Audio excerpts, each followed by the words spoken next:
let's get into the conversation. So I had to play the audio from the honorable member Rep Dasuki, representing Sokoto, saying that the gazetted copy of the tax law, which has generated a lot of discussions online, on air, everywhere today, that's Abdul Samad Dasuki, Rep PDP Sokoto, saying that the original one that they discuss and pass at the National Assembly is different from what they are selling, from what is available to the public. Sir, if I may ask you this morning, what does this mean? Because this tax law will take effect in January. What does this mean for the nation? What it clearly communicates that the National Assembly members are just wasting their time.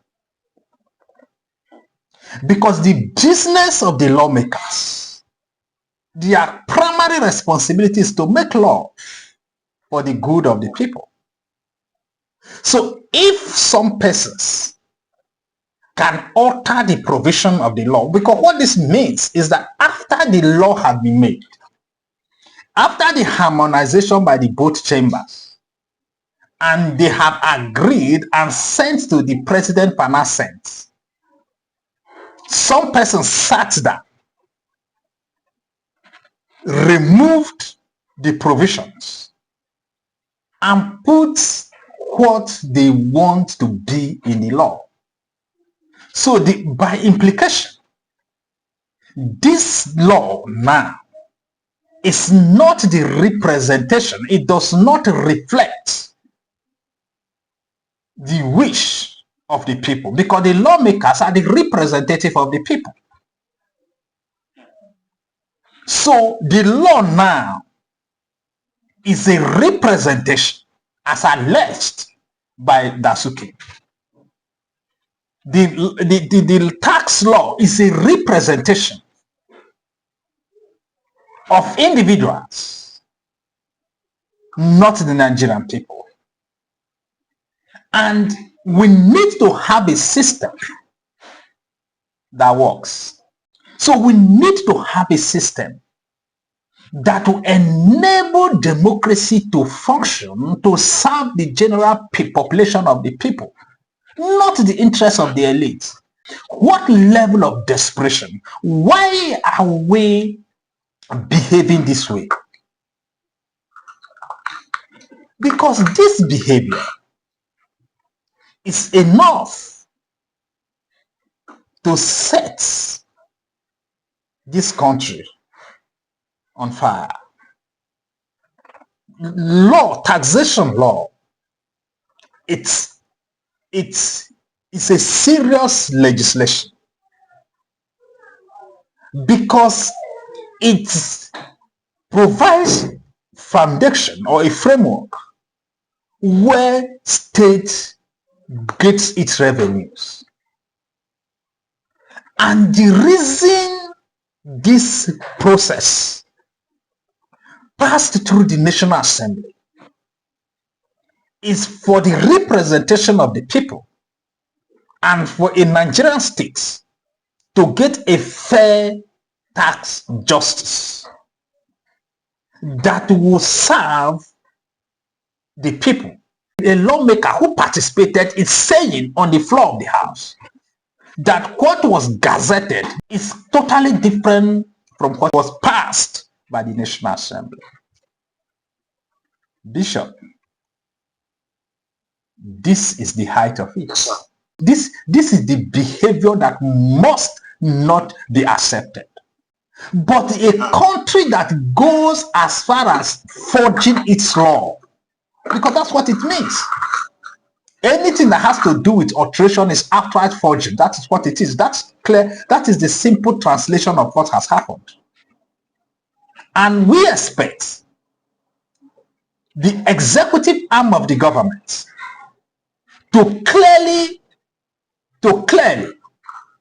defend this allegation, or to clearly defend itself, because the lawmaker said that he demands that what was passed the document of what was passed and and what was gazetted should be presented for comparison. But like as I said, let us believe that this is allegation. But if this is not allegation, that indeed the Nigerian state forged taxation law, Bishop, there's a problem. There's really problem. What this indicates is that even the constitutional amendment you are talking about, that some persons could just sit somewhere and forge and alter the constitution of the Federal Republic of Nigeria without consequences. And I'm saying there must be consequences. The people that did this must face the consequences. That's what I'm saying. That's what I'm saying, Bishop. Because this is not a mistake. You cannot call this a mistake. Do you know what this means? Do you know what these guys have done? Do you know what they have done? I believe that this should be an allegation. But if it is not an allegation, then this must not be allowed to stand. This is what I'm saying, Bishop. The truth of the matter, therefore, is that the National Assembly members have done their own job. And they they passed the law, harmonized this law, passed the bill, and sent to the national and sent to the executive for assent. It was at the point of assent that the lawmakers said that what they sent to the executive is totally different from what was being gazetted.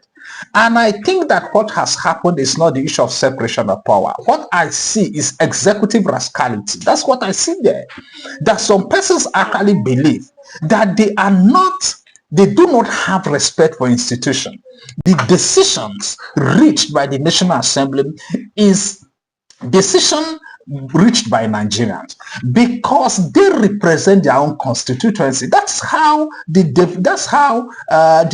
our democracy is designed. So this executive rascality that we have seen in recent time should not be allowed to stand. If what the lawmakers said happened, you cannot blame it on the National Assembly regarding separation of power. It does appear that the executive arm of government has no respect, has no regard for the legislative arm. Otherwise, I have not heard that the legislative arm of government has passed a law and it gets to the executive. It gets to the executive. You naturally sat down and alter the provisions of the law. If you feel that you are not comfortable with what has happened, why don't you call a meeting? Meet with the National Assembly to harmonize and see if this what you want can be included, to harmonize it and to revisit the provisions before you sign. But what you did, according to what the lawmaker said, was that you sat down and you unilaterally changed or altered the provision. That is, you just forged the legislation. And legislations are not meant to be forged. They are meant to be deliberated, passed into law, and assented by the president. That's what I'm saying. Let us just believe that this is an allegation. But if this is not allegation, this must not be allowed to stand. Because if this is allowed to stand, therefore means there's no need to having the National Assembly. There's no need to having the National Assembly. So what we need now is that let's have a dictatorial government where one man will just sit and say and give executive order. What's the essence of having a National Assembly? When they make law and some persons will sit down to change the law or to alter the law,